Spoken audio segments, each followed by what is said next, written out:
நீ நான் காதல் சீரியல்ல இன்னைக்கு என்ன நடந்திருக்கு அப்படிங்கிறத பார்க்கலாம். அபி அங்க ராகவ் வீட்ட பத்தி பேச பேச இங்க முரளிக்கு அடக்க முடியாத கோவம் வந்து கத்திர்றாரு.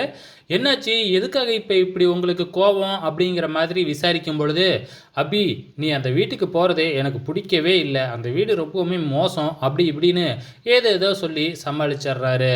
இது முடிஞ்சதுக்கப்புறம் வழக்கம் போல நம்ம அணுவும், ஆகாஷும் பீச்சு பார்க்குன்னு சந்திச்சுக்கிட்டே இருக்காங்க இல்லையா? ஸோ, அதே மாதிரியே மீட் பண்ணி பேசிக்கிறாங்க. அப்போ ஒரு ஃபங்ஷன் வருது. என்னோட ஃப்ரெண்டுக்கு ஃபங்ஷன் வருது. அதுக்கு உங்க கேட்டரிங்க தான் புக் பண்ணியிருக்கோம் அப்படிங்கிற மாதிரி சொல்றாங்க. ஆக மொத்தத்தில திருப்பியும் ஒரு ஃபங்ஷன் வரப்போகுது. அந்த ஃபங்ஷன்ல கலகலப்பா இருக்க போறாங்க. ஸோ, அது விரைவிலேயே நடக்கப் போகுது. இது முடிஞ்சதுக்கு அப்புறம் வழக்கம் போல நம்ம ஹீரோ வந்து பார்த்தீங்கன்னா, ரூம்ல லேப்டாப்ல ஏதோ ஒர்க் பண்ணிக்கிட்டு இருக்கிறாங்க. அந்த நேரம் பார்த்து நம்ம ஹீரோயின் வந்து பார்த்தீங்கன்னா, என்ட்ரி குடுக்குறாங்க. டைரக்ட்டா ஹீரோவோட ரூமுக்கே.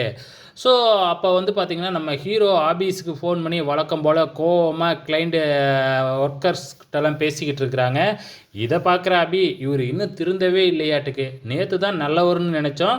அதுக்குள்ள இப்படி மாறிட்டாரே! அப்படின்னு சொல்லிக்கிட்டே பக்கத்துல வரும்போது, நம்ம ராகவ் கன்னத்துல ஒரு கண்ணு முடி இருக்கு. ஸோ, அத எடுத்து ராகவோட கையில வச்சு மூடிக்கிட்டு, "நான் சொல்ற மாதிரி வேண்டிக்கிங்க" அப்படின்னு சொல்லிட்டு, நம்ம ராகவ கிண்டல் பண்ற மாதிரி நல்ல புத்தி இவருக்கு குடுக்கணும் அப்படின்னு சொல்லி வேண்டிக்கிங்க அப்படின்னு சொல்லிட்டு ஓடிர்றாங்க.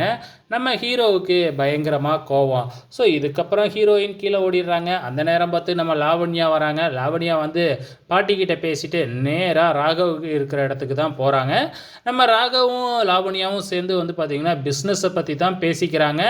ஆனா என்ன நடக்குது, நம்ம அபி வந்து 2 பேத்துக்கும் ஏதோ குடுக்க போறாங்க குடிக்கிறதுக்கு. ஸோ, அந்த நேரம் பார்த்து லிவிங் அப்படின்னு சொல்லி நம்ம ஹீரோ பேசுறாப்ல.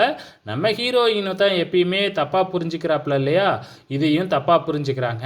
இவரு பாரு லாவண்யாவ காதலிச்சு ஏமாத்த போறாரு அப்படின்னு சொல்லிட்டு ரொம்பவுமே பயப்பட ஆரம்பிக்கிறாங்க. ஸோ, ஆக மொத்தத்தில வந்து ஹீரோ வந்து பார்த்தீங்கன்னா, லாவண்யாவ ஏமாத்துறாரு அப்படிங்கிற மாதிரி இப்பொழுதைக்கு புரிஞ்சு வச்சிருக்கிறாங்க நம்ம அபி.